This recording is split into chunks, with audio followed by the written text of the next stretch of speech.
na fakiba arambai tengol gi thomi condition amata yauduna thadu u makhata na arambai tengoloi faba yaroi haina ngarang numidang thobol awang lekai maira paibi imaibil singna kholau lauduna khongjang changshingkre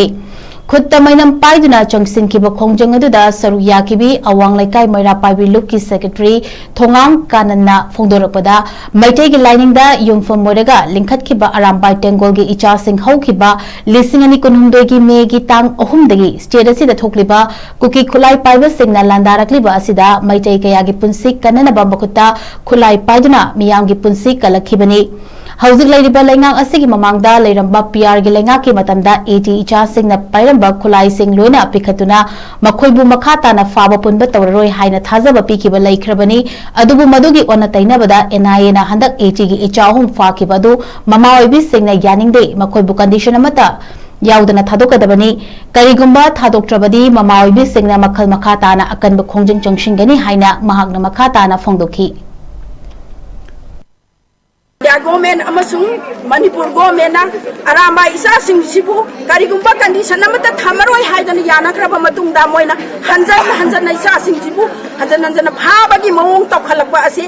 sidai ta khoi mama amoina asuti matik yaningde isa sing si karam haina thol khibno haiba matamda lining laison gi lambi da ingna chikna laijaram isa ngaktani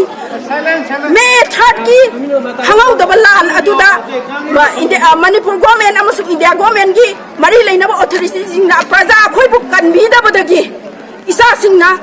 ima iben isa isu iramda masibu kandaba yade haidana makuta khulai pairaga tholakhibani matang tangka khudingi isa singsina asoki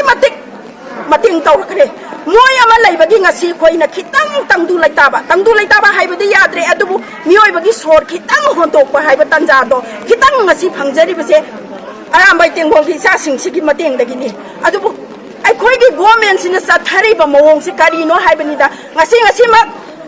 naga isininaw singita isininaw taruk hat khaga matok aga magi nupi angang singta pizai haibagi pen da balairingai jairak asida moina amuk sinjalla aga isa singsibu lautuna raga amuk phana bo honara iba maram je akoi mama ama oina asuki matik pende asuki matik yaningde munna khandara gadi moigi lalong ase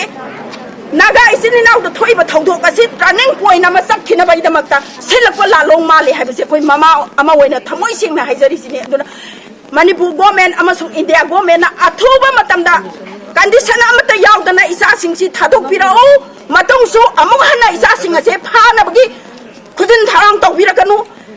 PR sanara matamda isa singsida wari watai punna India government amasung Manipur government na wari watai sanaraga nakoi da condition amata thammoi nakoi da karigumbiam ta tawroi noi leibaki lamda masibu Manipur asibu ngakna bagi khangau da ba ihau ma da tholakhiba poni haidane yana khraba pot amabu ngasi moina khangau da namuk tawrakpa haibisi mama oibi akhoi adoke matik pende aduna makhata na somsa tharakpa taragadi mama ama oina akhoi hanba suknai hanba leidoi munna khanbiyo Manipur government India government ngasi moina sarkar ama leidana leijari base praja arambai tengol isa singna akhoi ngak senbidana khitang sor hon to koi moi ngasi sarkar semdana leijaba phangjari baneba nungai na laininga gadi yai khana laininga gadi